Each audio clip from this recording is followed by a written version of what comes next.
আমি সর্বরি আবার একটা নতুন রেসিপির সঙ্গে। প্রথমেই দেখিয়ে রাখি তার জন্য আমার কী কী লাগছে।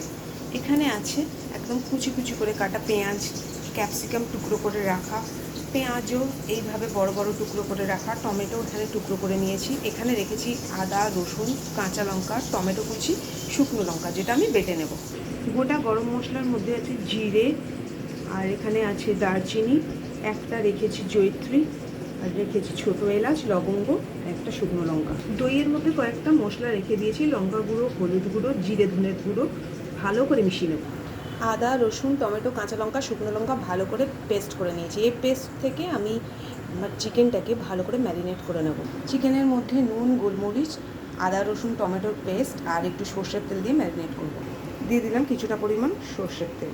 আপনারা ইচ্ছে করলে সাদা তেলেও করতে পারেন। সর্ষের তেলের মধ্যে চিনি, গোটা গরম মশলা, পেঁয়াজ কুচি দিয়ে লাল করে ভাজবো, নুন, এবার দেবো আদা রসুনের পেস্ট, একটু শুকনো লঙ্কার গুঁড়ো, বেটে রাখা মশলা, তেল ছেড়ে এসছে দইয়ের মশলা, এটাকেও ভালো করে মিশিয়ে নেব।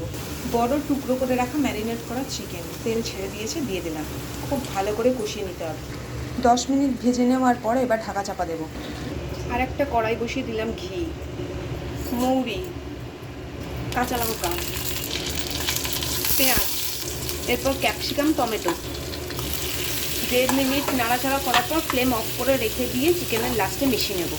নুন, এটা একদম হয়ে গেছে, এখন ফ্লেমটা অফ করে দেবো। আমি একটু গ্রেভি রেখেছি, দিয়ে দিলাম রোস্টেড কাসুরি মেথি আর গরম মশলা গুঁড়ো।